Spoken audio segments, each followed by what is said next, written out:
Bom, então, gente, falando um pouquinho agora sobre dados, né? A gente vai ter aqui a apresentação da COD, com o Fernando Assunção e o Rafael Rodrigues, que vão justamente dar uma sequência nessa lógica, né, de como é importante a gente conseguir analisar os dados. Então, eu gostaria de chamar os dois aqui para a palestra. Uma salva de palmas para eles, gente, por favor. Obrigado. Só antes do Carlos sair, eu ia pegar o exemplo dele. Na época não tinha COD, por isso que estava dando problema lá nas consultas, não tinha uma análise comportamental. Tá joia, obrigado. Bom, eu sou o Rafael, diretor comercial da COD, eu estou aqui com o Fernando. O Fernando é o nosso diretor de dados e analytics. A ideia aqui é contar um pouco para vocês, a COD é uma empresa recente, a ideia é contar um pouco para vocês como desde a criação da COD, com tecnologia e dados, a gente tem ajudado o mercado aqui a tomar melhores decisões, tá? Para quem não conhece, então, a COD foi constituída aqui em 2017, é uma empresa que foi idealizada pelos 5 principais bancos do país, os 3 privados e os 2 públicos. De 2017 a 2020, então, foi de fato feita essa empresa, constituída do ponto de vista legal e de tecnologia.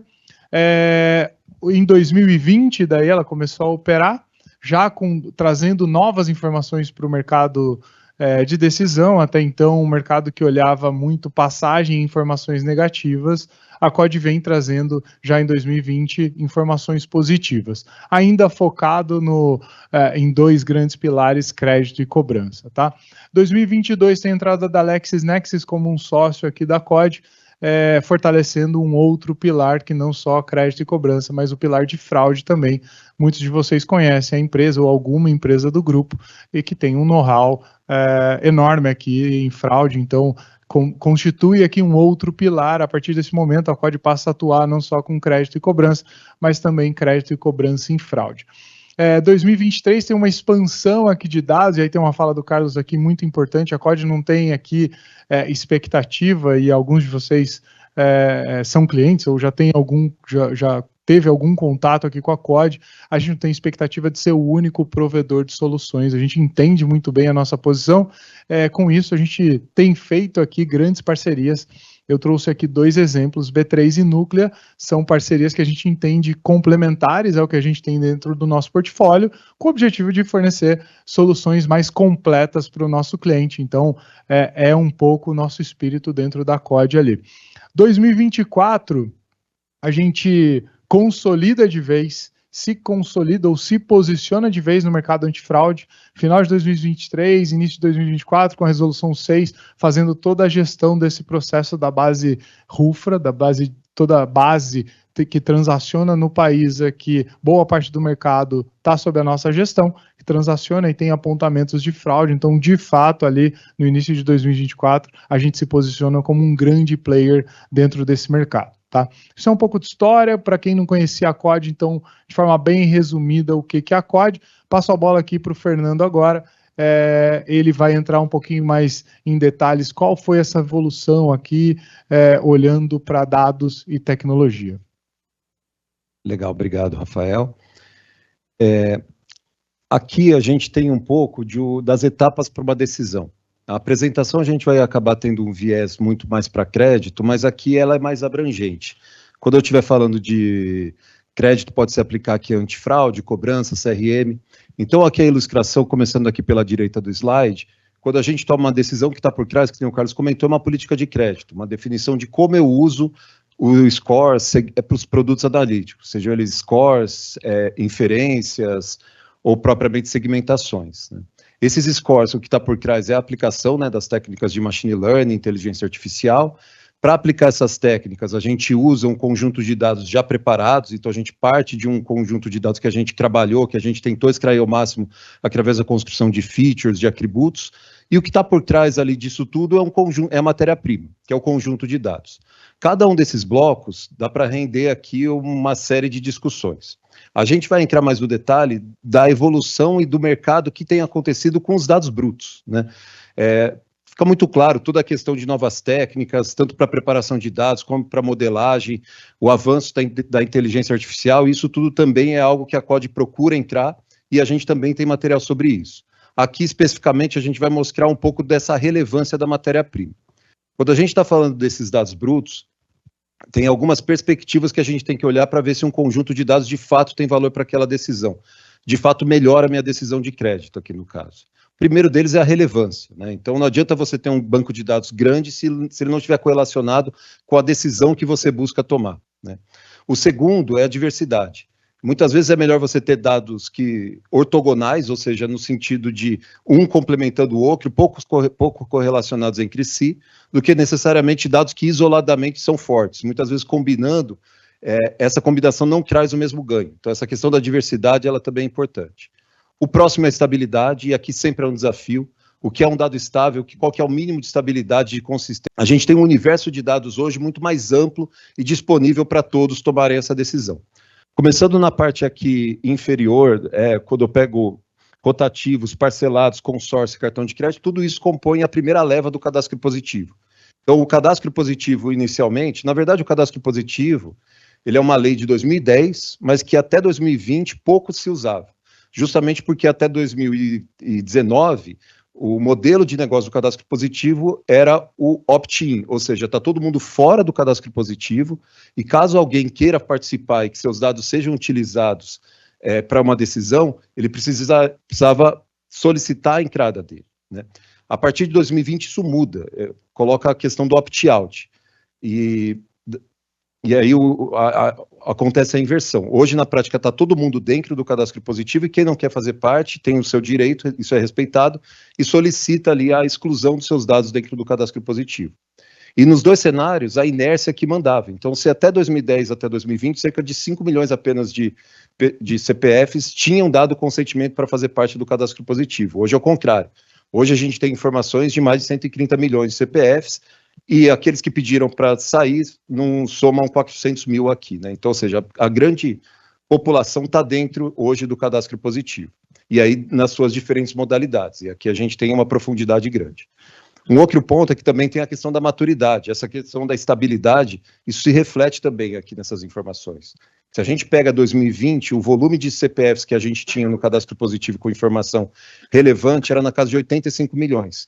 Só nesses 4 anos, com a inclusão de novas pessoas, a inclusão de outras instituições financeiras reportando aqui os seus dados, a gente tem cerca de 130 milhões de CPFs já reportando algum produto de crédito dentro do cadastro positivo. Seguindo aqui, a gente tem a questão do Open Finance, que naturalmente também é uma fonte de informações rica também para tomar decisão de crédito. Hoje a gente vê uma aplicação muito grande na questão de seleção de ofertas, mas em algum momento, com a evolução aqui do público consentido, da popularização disso, também tende a ter força cada vez maior também para esse universo de crédito. E a gente também teve a consolidação de bases públicas. Então, aqui, cada vez mais informações que estão disponíveis na web, elas podem ser utilizadas na decisão de crédito. Aqui pego como exemplo, as ações judiciais. Então, para a tomada de decisão de uma instituição financeira perante uma empresa, você ficar sabendo de todas as ações trabalhistas que elas possuem, histórico de ações como um todo, isso acaba ajudando. Isso é uma informação que está em todos os sites, através de sites do sistema judiciário. Outro conjunto de dados que passou a estar presente no mercado aqui são os dados de telco. Isso é um dado que foi fundamental para a entrada também, para a inclusão de novas pessoas no sistema financeiro. Então, aqui a gente antes tinha as informações aqui do mundo financeiro, um trocando informações com o outro, e agora a gente tem também, seja através do cadastro positivo, que compartilha os dados dos planos de telefonia pós e controle, como também através de parcerias com as próprias telcos, que ali vão olhar, além dos pagamentos, se ele está cumprindo ou não, toda a questão comportamental do seu uso do celular, né? Então, essa questão comportamental também de telco cada vez mais presente e disponível aqui para uma tomada de decisão. Da mesma forma, não só quando a gente está falando aqui do cadastro positivo de telco, que a gente tem essas linhas, a gente consegue também olhar o comportamento dele em planos de internet, o quanto que ele paga, se ele está atrasando, se não está, mesma coisa TV a cabo. Então, mais uma fonte de dados importante aqui disponível no mercado. O Rafael comentou aqui das parcerias, né? Então, quando a gente está falando de B3 e Núclea, elas aportam informações também que antes eram desconhecidas. Então, hoje a gente consegue utilizar informações de boleto, principalmente para tomada de decisão para pessoa jurídica, toda a informação de boleto ali daquelas pessoas, daquelas empresas. Isso, naturalmente, tem muito valor. E aí, a B3 também é trazendo muita informação no que diz respeito a patrimônio, seja patrimônio veicular, investimentos, imobiliário. Então, tudo isso também dá uma nova dimensão dos dados, que também contribui para uma melhor decisão. Aqui é o que eu acho que vale chamar a atenção: se você pega em 2016 e compara com 2020, você tem uma estabilidade ali. Obviamente que novas informações sempre entraram, isso sempre aconteceu, essa busca, mas se você pegar esse recorte de 4 anos e esse conjunto relevante de informações que passou a estar disponível, mostra uma tendência. A tendência é de que há uma evolução, sim, em toda a parte tecnológica, há uma evolução, sim, em toda a parte de machine learning, há uma evolução também na forma de uso, esteiras mais rápidas, integrações cada vez mais simples, mas também há uma evolução na questão dos dados disponíveis, né? Há uma evolução constante da matéria-prima disponível para você tomar a decisão. Então, assim, a empresa que olha simplesmente para dentro, e obviamente que isso deve ser feito, e se preocupa com a sua esteira de dados, com a sua plataforma de crédito como um todo, seu motor de crédito, sua plataforma, seu pipeline de modelagem, isso são preocupações legítimas, mas também colocar nesse radar, colocar no radar também a preocupação de olhar o mercado em relação a novas informações que estão disponíveis. E isso está valendo não só para, olhando esse histórico, como também nesse momento. Então, se a gente pegar agora fontes de dados que estão sendo implantadas, a gente tem uma nova leva de informações relevantes. A primeira delas é o SCR. Ela já estava presente, mas agora a gente consegue utilizar o SCR sem as limitações, então não são só instituições financeiras que podem utilizar. Aqui, através da COD, por exemplo, a gente consegue disponibilizar para qualquer tipo de credor, tá? E também sem a necessidade do consentimento. Então, isso muda aqui bastante a relevância desse conjunto de dados perante o mercado. Aqui um parênteses, quando eu falo o uso do SCR aqui via COD, ele é sempre através de um produto analítico, então é sempre através de um score, de uma inferência, de uma segmentação, seja lá qual for, mas o valor vai estar extraído através desses produtos, através dessas informações. Tá? E a gente tem um setor aqui de utilities entrando cada vez mais forte. Nós já temos as informações aqui de energia sendo disponibilizadas, então não só o valor do quanto que ele paga de luz de uma empresa, quanto que uma empresa paga de luz, mas se ele está pagando em dia, se não está, isso também acaba ajudando bastante a melhorar o poder preditivo dos scores, e estão em implantação a parte de água e de gás. Então aqui, reforçando aqui a mensagem, né? Preciso estar sempre antenado, eu preciso ver o que tem de novo e ter um fluxo de teste desses dados rápido. Porque, no final das contas, outras empresas estão fazendo isso. E aí, naturalmente, quem tem musculatura analítica, quem tem musculatura não só de pessoas, mas principalmente de pipeline, tecnologia, para testar rápido, sai na frente, porque usa essas decisões primeiro, esses dados primeiro. Seguindo aqui, o que eu mencionei no último slide está muito relacionado a um fluxo cross, né, um fluxo que permeia todo o mercado. Agora, é importante também tentar encontrar informações que se diferenciem dos demais, né? E aqui a gente traz também, olhando muito uma tendência que a gente sente aqui na própria COD, que é a criação de clubes de dados. Qual que é o conceito do clube de dados? Então, você tem empresas do mesmo setor que naturalmente possuem informações semelhantes, né? Possuem ali seu banco de dados interno, que naturalmente já é usado em suas decisões do dia a dia.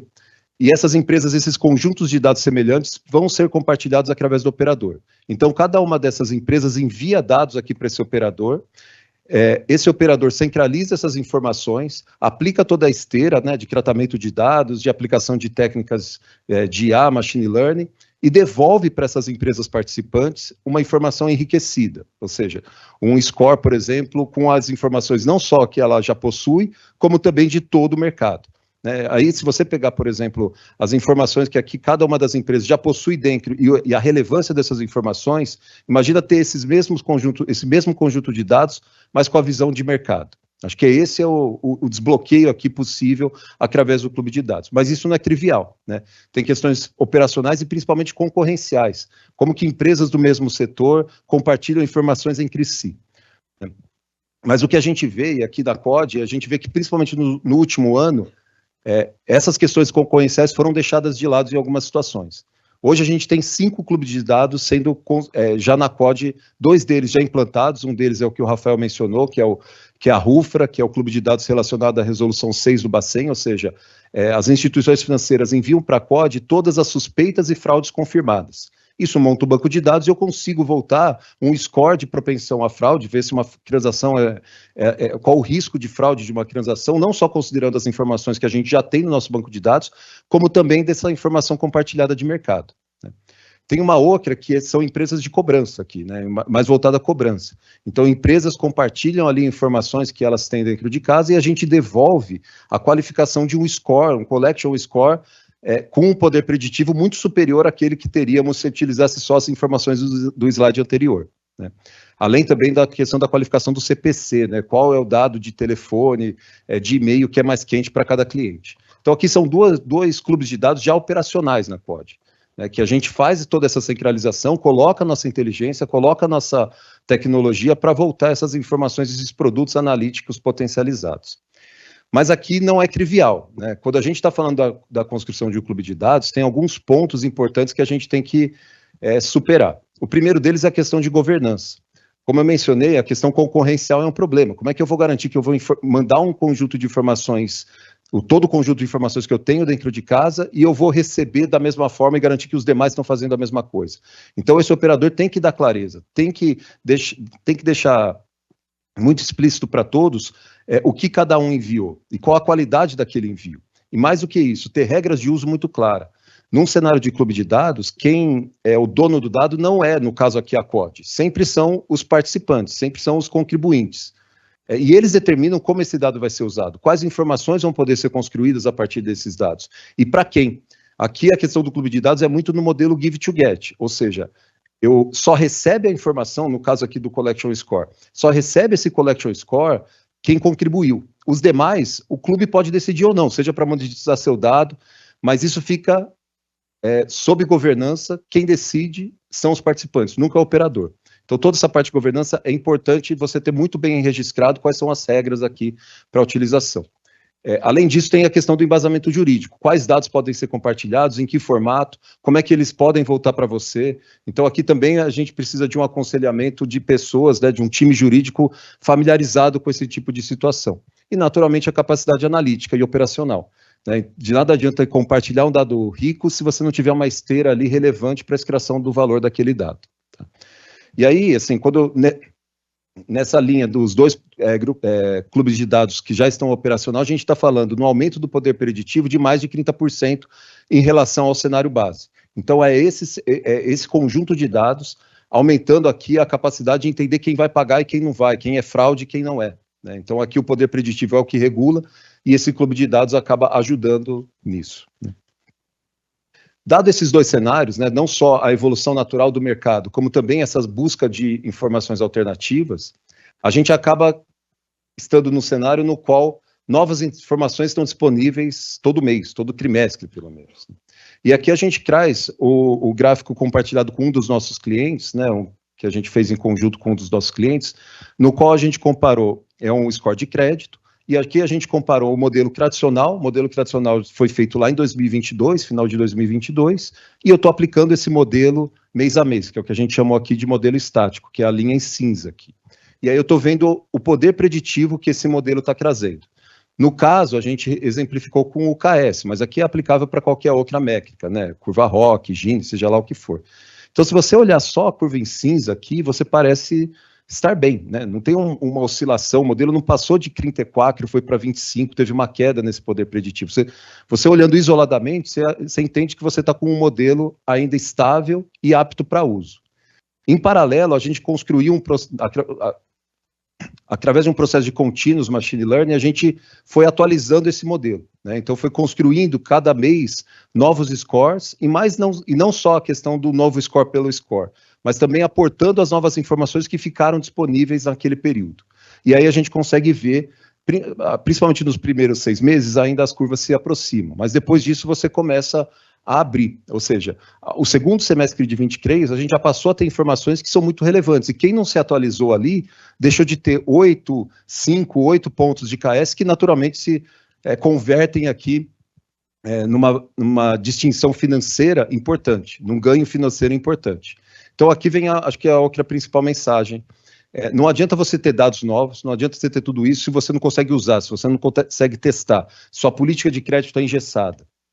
Aqui não precisa ser você mudar o modelo todo mês, não é essa a mensagem. Você muda o modelo a partir do momento que você vê que tem um ganho disponível sobre a mesa e você não está usando. E aí você faz essa transformação. Mas ficar monitorando, não só construir um modelo há um ano atrás e acreditar que ele está bom, acompanhando esse KS mês a mês, esse poder preditivo mês a mês, é um risco, porque você pode estar deixando de enxergar outras informações que já estão disponíveis e poderiam aportar valor nesse seu modelo preditivo. Tá? Então aqui acho que ele encerra, e não necessariamente você precisa fazer isso Big Bang, ou seja, vou mudar todo o modelo, vou ter uma política que muda o modelo a cada trimestre, ou mesmo a cada semestre, aí a periodicidade é o que cada um suportar. Você pode dividir, é saudável, ter a política de crédito em mãos, saber o que está por trás do score, como ele combina, continua sendo um valor. Então, você também ter grupos desafiantes, ou então uma parte você decide com um método mais tradicional e uma parte você vai nessa linha de atualização mais rápida dos dados e do modelo, também é uma alternativa que a gente tem visto no mercado e gerando valor de maneira um pouco mais conservadora, mas ainda assim extraindo o máximo dessa evolução que a gente tem visto aqui nos dados disponíveis. Tá? E aí acho que é isso, né, Rafael, que a gente olha isso e o conjunto de clientes que a gente consegue trazer esse valor tem aumentado. Legal.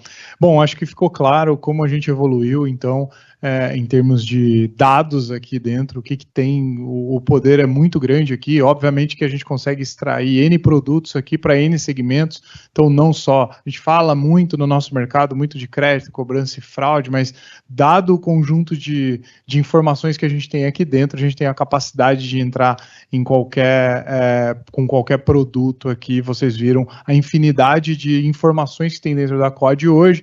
Fernando falou um pouco de tecnologia, então hoje a COD tem condições e disponibiliza isso já para os clientes, um modelo online, sempre o melhor modelo está à disposição do nosso cliente, é claro que vai depender cada um do seu apetite para colocá-lo para jogo ou não, mas a gente, do nosso lado, a gente sempre está oferecendo tudo de melhor que a gente tem ali à disposição. Não à toa aqui, então, a gente tem uma presença nacional já muito bem estruturada, principalmente no mercado financeiro, então aqui alguns dos nossos clientes, mercado financeiro a gente já atua de forma bem expressiva, e outros mercados também, mercado de fintech, mercado de varejo também, a gente já dia a dia aqui começa a ganhar relevância dentro desses mercados, tá?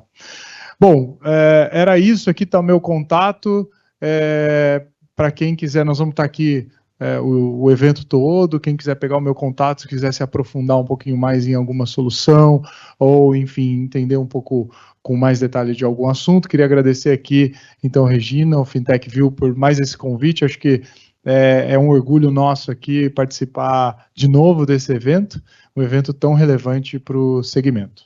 Obrigado, Regina. Obrigado, Fernando. Obrigado.